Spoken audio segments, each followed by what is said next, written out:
स्वागत है आप लोगों का इस वीडियो में। ये क्वेश्चन नंबर 18 हम लोग सॉल्व कर रहे हैं। क्वेश्चन कह रहा है particle starting from rest moves with constant acceleration. अच्छा, if it takes 5 second to reach the speed 18 kilometre per hour, find the average velocity. बहुत अच्छा। तो मैं क्या कह रहा हूँ कि थोड़ा डायग्राम बना देता हूँ, है ना। एक पार्टिकल है, एक छोटा सा पार्टिकल है, लेकिन जैसा कि आप जान रहे हैं मेरी आदत है एक कार बनाने से अच्छा लगता है।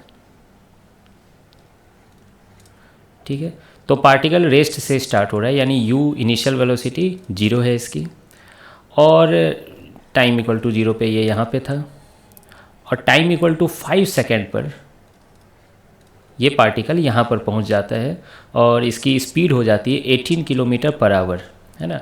चूँकि ये कांस्टेंट एक्सीलरेशन से जा रहा है ना, ये क्वेश्चन में दिया भी है कांस्टेंट एक्सीलरेशन, लेट से ए से जा रहा है, तो ये इसी डायरेक्शन में जा रहा होगा, है ना। इसकी वेलोसिटी 18 किलोमीटर पर आवर हो गई है, 18 किलोमीटर पर आवर।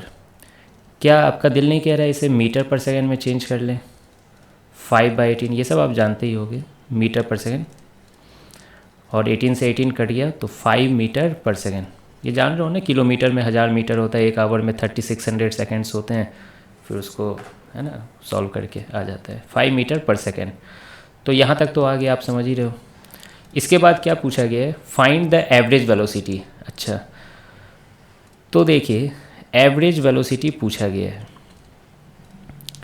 ऐसे तो सही मायने में average velocity displacement by time होता है, आप उससे भी निकाल सकते हो डिस्प्लेसमेंट निकाल कर, है ना। लेकिन मैं क्या सोच रहा हूँ, थोड़ा है ना स्मार्ट मेथड से कर दूँ, है ना। आपने पढ़ा होगा अगर एक्सीलरेशन कांस्टेंट हो तो average velocity initial velocity plus final velocity bye 2 होता है ना। यानी average mean of initial velocity and final velocity. तो देखिए इनिशियल वेलोसिटी 0 है, फाइनल वेलोसिटी कितना है 5 आई कैप, है ना, 5 आई कैप है, और बाई 2, तो ये कितना हो गया 2.5 मीटर पर सेकेंड। आई होप आपको समझ में आ रहा होगा। मैं आई कैप नहीं लिख रहा हूँ क्योंकि मैग्नीट्यूड ही ज़्यादा हमें मतलब है मैग्नीट्यूड से। खैर वैसे मैंने यहाँ वेक्टर दे दिया तो अब मैं इसको मॉड कर देता हूँ मैग्नीट्यूड दिखाने के लिए। तो ये आपको समझ में आ गया। दूसरा पार्ट क्या पूछा गया? Distance travelled by the particle during this period, मतलब ये पूछा गया है ना। यहाँ डिस्प्लेसमेंट ही डिस्टेंस है, क्यों? स्ट्रेट लाइन मोशन हो रहा है यहाँ पर, है ना, पार्टिकल टर्न नहीं ले रही है थ्रू आउट द मोशन। तो अब देखिए एवरेज वेलोसिटी का मतलब क्या होता है कि आप इस कांस्टेंट स्पीड से आप जा रहे हैं, जो कि हकीकत में नहीं जा रहे हैं, है ना। ऐसा महसूस हो रहा है कि आप 2.5 मीटर पर सेकंड से जा रहे हैं। एवरेज का वही मतलब ही होता है बाय डिफिनीशन। ठीक है, तो हम लोग डिस्टेंस कैसे निकाल लें? तो डिस्टेंस डिस्प्लेसमेंट के बराबर होगा, ये तो आप समझ गए।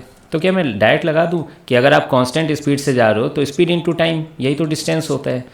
ठीक है, तो एवरेज वेलोसिटी का मैग्नीट्यूड यानी स्पीड इनटू टाइम। तो आई होप आप समझ रहे होगे। एवरेज वेलोसिटी कितना है 2.5 मीटर पर सेकेंड, और टाइम कितना है 5, 25 5 जा 125, तो 12.5 मीटर, ये आंसर हो गया इसका। ठीक है, बाकी अगर आप चाहते तो नॉर्मल मेथड से भी आप जा सकते थे, है ना।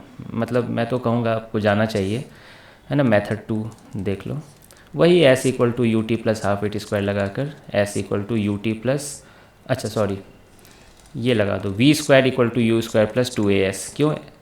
अच्छा एक्सीलरेशन तो इसमें भी नहीं पता है, तो मतलब आपको पहले एक्सीलरेशन निकालना ही पड़ेगा। तो कैसे एक्सीलरेशन निकालोगे? v equal to U plus A T, है ना। फाइनल वेलोसिटी कितनी है 5 है, इनिशियल वेलोसिटी कितनी है, ये सेकेंड मेथड है ना। इनिशियल वेलोसिटी 0, एक्सीलरेशन a, और टाइम कितना लगा 5। तो आप इसको सॉल्व करो, है ना, तो आपको दिख रहा होगा a की वैल्यू आ रही है 1 मीटर पर सेकेंड स्क्वायर।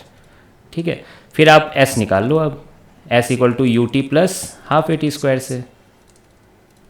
ठीक है, u 0 है, एक्सीलरेशन कितना अभी अभी आपने 1 निकाला, और टाइम का स्क्वायर कितना हो जाएगा 25, 25/2 कितना होता है 12.5 मीटर।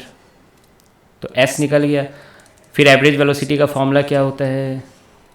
एवरेज वेलोसिटी का फॉर्मूला डिस्प्लेसमेंट बाय टाइम यानी s बाई टी।